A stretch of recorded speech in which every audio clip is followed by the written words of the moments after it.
Marinai del web, benvenuti o bentornati su Radio di Bordo. Oggi continuiamo a parlare di avventure, di viaggi. Quella di oggi si chiama Due ragazze e due catamarani. Partiamo!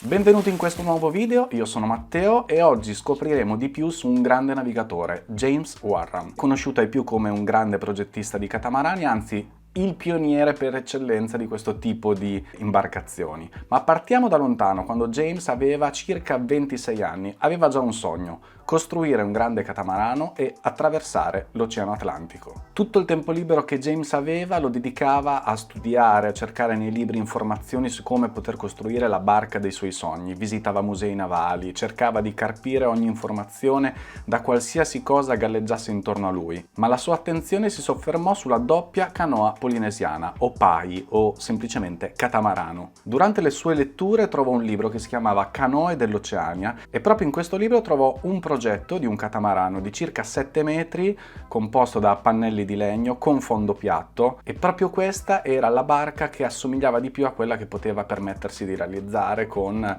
le proprie competenze tecniche, le proprie capacità e soprattutto i propri soldi, che erano solo 200 sterline. Allora, una sega, un martello, chiodi, legno, cioè c'era tutto. Nel 1954, in un fienile accanto a casa sua, iniziò a costruire questo catamarano, il Tangaroa, 7,15 m con sole 200 sterline e una donna che lo aiutava in tutti i lavori, Ruth, una ragazza tedesca. Durante il periodo della costruzione furono tantissimi gli amici che andarono a vedere come proseguiva la costruzione, molti curiosi, molti soprattutto andavano per deriderlo perché era una pazzia con una barca autocostruita attraversare l'oceano, soprattutto un catamarano che a quei tempi era una barca quasi sconosciuta. Però tra questi c'era una ragazza, Jutta, che subito si dimostrò disponibile, chiese a James di poterlo aiutare, soprattutto nella costruzione, ma non solo, perché chiese a James di attraversare insieme a lui e a Ruth l'oceano. Aspetta, fammi pensare, 2 donne tutto il giorno, tutta la traversata, sì, hai ragione, sì, è vero, sì. Scusa, cosa dicevi le donne? No, dicevo che se hanno ragione, a bordo... Sicuro? Sì, no, io dicevo sì perché se loro hanno ragione, non Ah, è che... ok, allora va bene. Sì, no, tranquilla. No, va bene. In pochi mesi di costruzione il catamarano prese forma. Lungo 7,15 m con 2 scafi larghi 76 cm, ogni scafo era diviso in 4 paratie e all'interno erano state ricavate una cuccetta da 2 metri, una cambusa e una piccola zona per il carteggio. Nella sezione centrale, nella sezione di mezzo, una piccola tuga assicurava un'altezza in cabina di circa 1,20 m, quindi proprio comoda non era. Però i 2 scafi erano uniti tra loro da 4 bagli imbullonati che garantivano al catamarano 3,35 m di larghezza. Il catamarano era praticamente pronto al varo. Per James però inizia il momento delle 1000 domande. Ma galleggerà? Si muoverà? Riuscirò a bordeggiare? E se affonda? Dopo un primo test in acqua e qualche mese di navigazione, tutte le paure di James svanirono. Il catamarano navigava perfettamente ed era pronto per attraversare l'oceano. No, glielo dico adesso, sì. Sì, devono cliccare su... Sì. Devono cliccare qui sotto per potersi iscrivere, certo. No, ma glielo dico, sì. No, perché se si iscrivono poi riescono a vedere altri video e rimangono aggiornati, sai, no? Funziona. A settembre del 1955 il Tangaroa parte con il suo equipaggio al gran completo. James, 27 anni, che si occupava della manutenzione e riparazione a bordo, Ruth, che era l'addetta alla navigazione, e Jutta, 17 anni, che era un'ottima cuoca, pronta a preparare cibi per tutto il viaggio. La barca iniziò a navigare attraversando non senza difficoltà il golfo di Biscaglia. Gliel'avevano detto in tantissimi: non farlo, non arriverai mai. Lui ci riuscì. Difficoltà che temprarono e prepararono l'equipaggio alla grande traversata. Nei mesi successivi toccano alcuni porti della Spagna e del Portogallo, incontrano tantissime persone, diverse da loro, molto curiose, ma soprattutto in quel periodo la terraferma li tenta a restare. Sono paesi nuovi che non hanno mai visitato, persone nuove, persone diverse, e forse il navigare nell'oceano, non lo so. ma loro erano delle teste dure. L'obiettivo era arrivare alle Canarie per poi da lì partire per la traversata oceanica. Per arrivare alle Canarie smontarono il catamarano, lo imbarcarono su una ex sminatrice tedesca e con questa raggiunsero le Canarie. Giunti alle Canarie il catamarano viene rimontato, viene provato, ma qui arriva una grande sorpresa. Jutta è in dolce attesa. Cosa facciamo? Cosa non facciamo?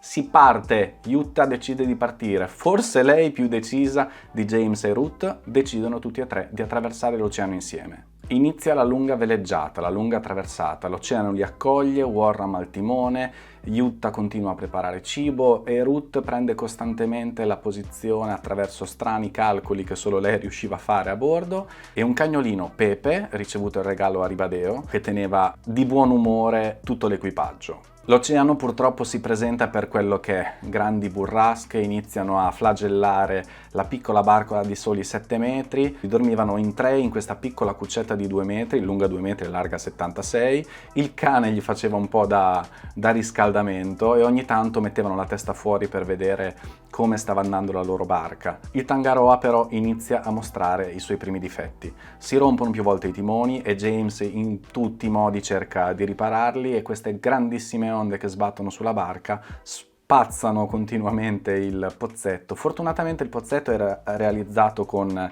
delle doghe di legno aperte e quindi l'acqua poteva defluire verso il basso.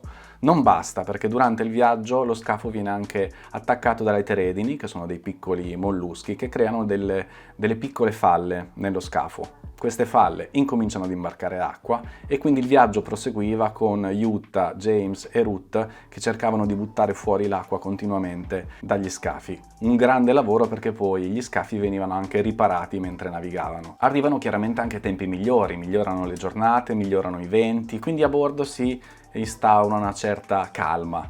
James riesce a leggere qualche libro, ad osservare il mare, Jutta continua a preparare i cibi per quel poco che poteva, sempre più sfiziosi. Sembrava praticamente tutto ok, ma non sono mancate piccole allucinazioni. Scoprirono solo dopo, leggendo i diari, che tutti e tre avevano avuto delle piccole allucinazioni. Chi sentiva parlare persone, chi sentiva musica, chi sentiva incitamenti che arrivavano dal mare. Forse l'unico sano a non averle era Pepe, il loro cane. Sì, finalmente terra, arrivano a Trinidad, paese meraviglioso, e dopo qualche peripezia burocratica decidono di stabilirsi lì. Costruiscono una zattera in bambù galleggiante che diventerà la loro casa e proprio lì nascerà il piccolo Hans. La zattera però non durò tantissimo, perché i temporali lì non erano proprio 2 gocce.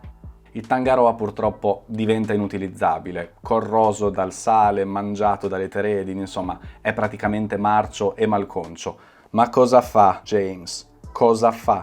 Chi incontra a Trinidad James? Chi incontra? Bernard Moitessier ed Harry Wicklem. E cosa fanno? Si fanno un caffettino al bar? Un mojito? No, si mettono insieme e costruiscono un nuovo catamarano, più grande del primo, circa 12 metri, più performante, più marino, più comodo, il Rongo, 12 metri di pure menti marinare. Nel 1959 l'ormai erodato equipaggio James, Jutta e Ruth possono finalmente ripartire, passando da New York per poi attraversare il nord dell'Atlantico ed arrivare finalmente in Inghilterra. Però prima si fermano a New York. E cosa succede a New York? La nonna si va a prendere il nipotino Hans.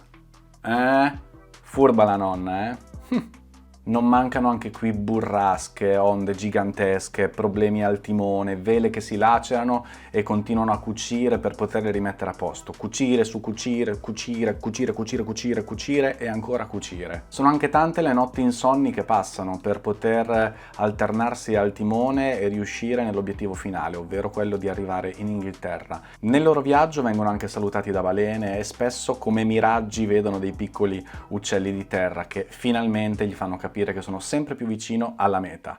Ed è così perché dopo circa 50 giorni riescono finalmente ad arrivare in Inghilterra per riabbracciare i loro parenti e soprattutto Jutta riesce a riabbracciare il piccolo Hans che aveva lasciato alla nonna. Da questo fantastico e lungo viaggio, durato diciamo anni, dal 54 al 59, nasce questo libro. 2 ragazze e 2 catamarani, proprio scritto da James, edizioni Incontri Nautici, e come leggo dietro Warram e il suo equipaggio sono sognatori, liberi, disinibiti, determinati a vivere appieno contro le difficoltà. Due ragazze e due catamarani è un racconto di una straordinaria impresa umana e marinaresca, un inno alla vita. Compratelo, leggetelo perché è bellissimo e se vi è piaciuto questo video ricordatevi di cliccare sulla campanella per attivare le notifiche e iscrivervi al canale e noi ci ritroviamo la prossima settimana. Ciao!